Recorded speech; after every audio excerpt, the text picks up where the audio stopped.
Assalamualaikum warahmatullahi wabarakatuh. Perkenalkan, nama saya Nur Hafina Syara dengan email 0212111038. Di sini saya akan menjelaskan mengenai ekosistem terumbu karang.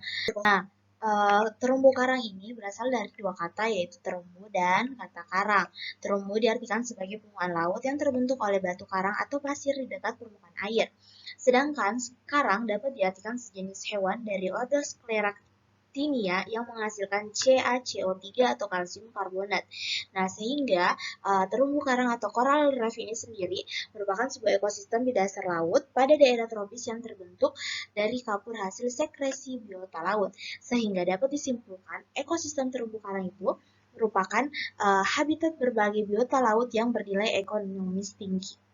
Kemudian, plantasi karang. Nah, untuk menghindari agar karang sendiri itu punah, maka kita lakukan transplantasi karang yang merupakan usaha pemulihan terumbu karang di mana prinsipnya adalah memotong cabang karang dari karang hidup lalu ditanam pada suatu daerah tertentu. Metode transplantasi yang menggunakan teknik fragmentasi. Faktor yang mempengaruhi keberhasilan reproduksi karang dengan fragmentasi itu ada beberapa, yaitu dari ukuran fragmennya, tipe substratnya, tempat fragmen tersebut diletakkan, dan tentunya saja pada jenis karangnya. Kemudian, ekonomi terumbu karang. Nah, seperti kita ketahui bahwa nilai terumbu karang yang ada di Indonesia itu sangatlah besar. Secara ekonomi, ada 4,2 miliar US dollar dari aspek perikanan, wisata, dan perlindungan laut.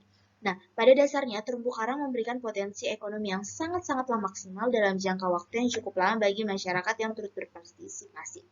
Adapun beberapa potensi ekonomi terumbu karang yang dapat dimanfaatkan yaitu dalam segi yang merupakan tempat habitat dari ikan karang, algae, teripang, dan karang mutiara, penghasil bahan konstruksi bangunan dan pembuatan kapur, bahan aktif untuk obat dan kosmetik, dan bahkan banyak juga beberapa mahasiswa atau dosen yang melakukan terumbu karang sebagai penunjang pendidikan dan penelitiannya itu sendiri. Kemudian selanjutnya ada keberlanjutan ekosistem terumbu karang di KKP. KKP sendiri itu bukan kawasan konservasi perairan.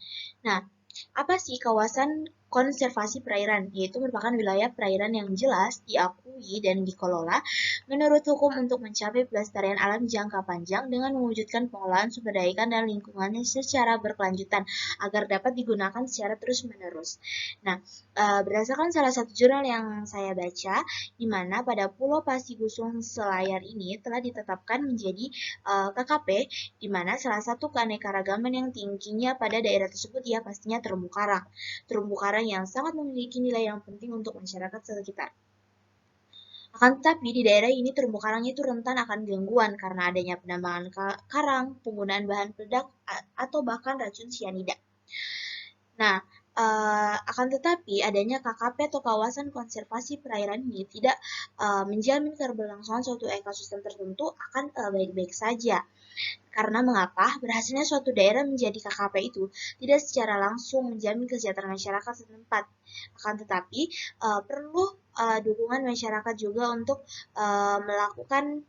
melakukan bersama-sama untuk menjaga kerang tersebut. Kemudian selanjutnya ada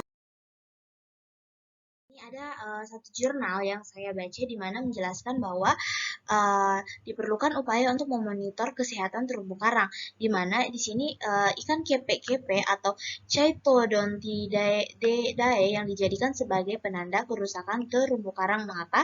Karena ikan ini dapat dijadikan indikator kesehatan ekosistem terumbu karang karena kesukaannya terhadap jenis substrat tertentu yang dapat menggambarkan kondisi terumbu karang.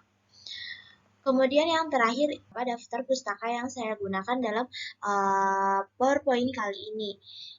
Nah, mungkin itu saja dari saya. Cukup sekian dan terima kasih. Kurang lebihnya mohon dimaafkan. Wassalamualaikum warahmatullahi wabarakatuh.